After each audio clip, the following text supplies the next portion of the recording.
Management Research. Hello and welcome to the Management Research podcast. I'm your host, Dr. Eugene.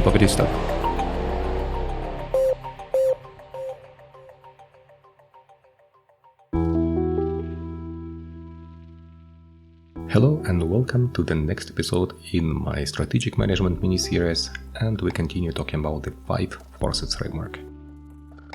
Actually, last time in the last episode we talked about the last driver that I mentioned, or that I attempted to mention, that has impact on the 5 forces framework and mainly on the bargaining power of suppliers and buyers.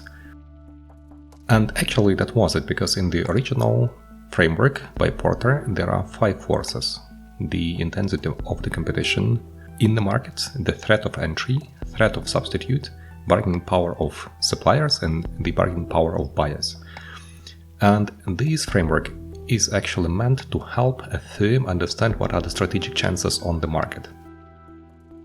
So we usually associate the 5 forces framework with the market-based view.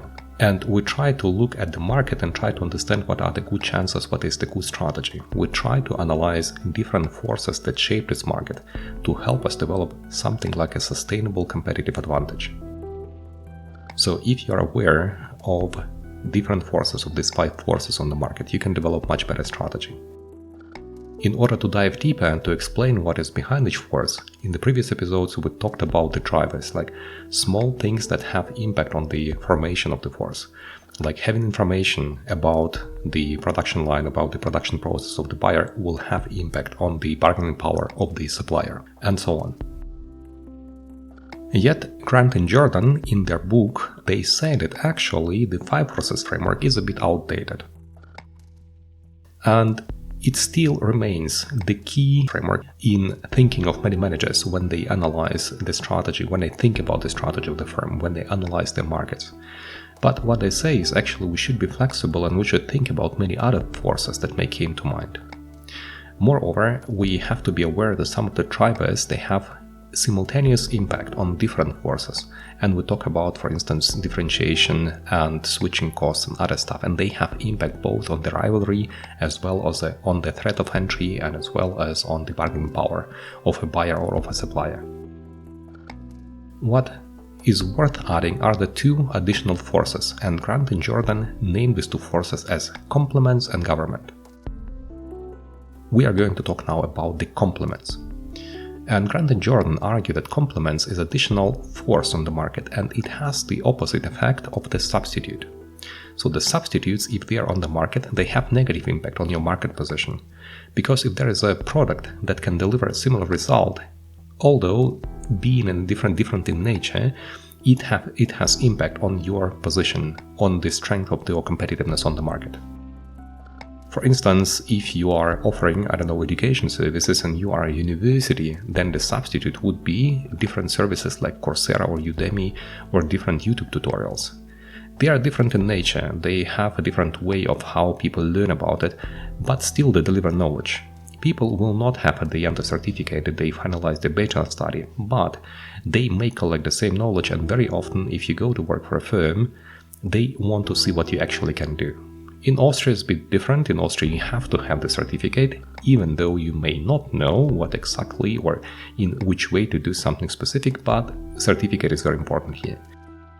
In other countries, people often look at what you actually can do. The opposite to the substitute would be a complement. These are some specific products or some specific aspects of the product that has impact that increase the value of the core product. A good example would be a software system, let's say iOS or Android system or Microsoft Windows. The system itself is expensive, but the main competitiveness is driven by its complements, by all the apps that you can upload, that you can download, that you can use. And I remember when I tried to switch, I really wanted to switch from Android phone to the Windows phone about 10 years ago. And it was a great phone that I discovered. I wanted to have it. It had the perfect characteristics. It had a perfect camera. It had a perfect screen, much better than what usually was offered for this price at the Android market.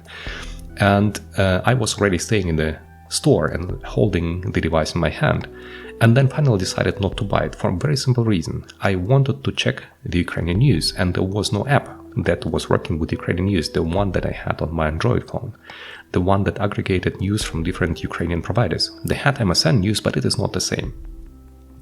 And installing several apps like The Economist and MSN News was not a good option.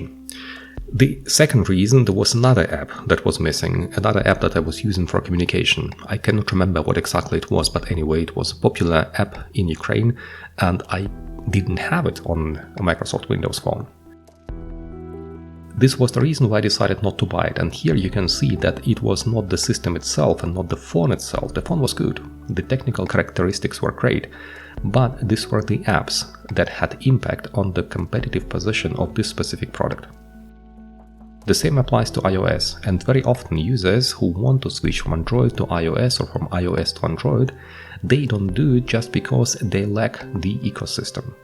In the event of Apple, they invest a lot in ecosystem. They have not only the apps, but also the compatibility with their computers, with their cloud, with their services like iTunes. This all makes these devices much more valuable than they actually are. So you not only pay the price for your iPhone, you actually pay for the service that you can use on different devices in your home. And if you are in this ecosystem, then switching is driven not by the phone or by the device itself, not by the hardware, but by this ecosystem that surrounds this smartphone or computer. The same applies to Microsoft. If you are a Microsoft user, if you are a Windows user, then most likely have a lot of programs that you are using, and if you want to switch to an alternative system, you may not find all these apps that you're used to. As you see, the complements have a huge impact, and the more of complements you have and the more powerful they are, the stronger is your core product. Another example are the cartridges for the cartridges for the printers. I remember a situation when a friend of mine contacted me and said that he found a new printer that he wanted to buy, and the price was suspiciously inexpensive, let's say 70 euros, for a LaserJet. And I thought, okay, laser printer for this price sounds like a great deal, but what's the hack?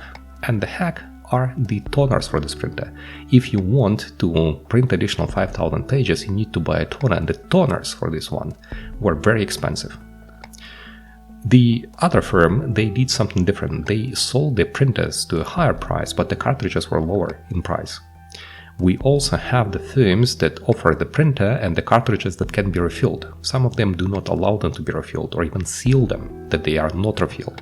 Or you lose your guarantee if you try to refill the toners of your printer.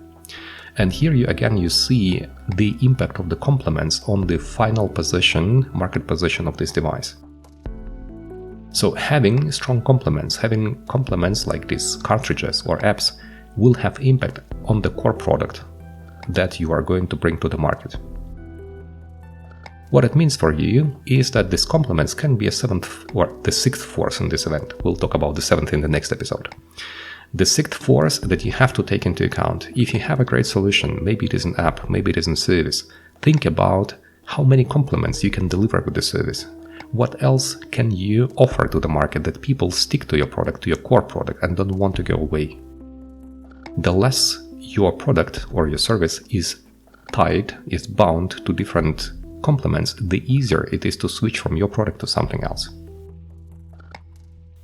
I hope it was interesting. I hope it was helpful. I wish you all the best, and I'll see you in the next episode. Bye bye.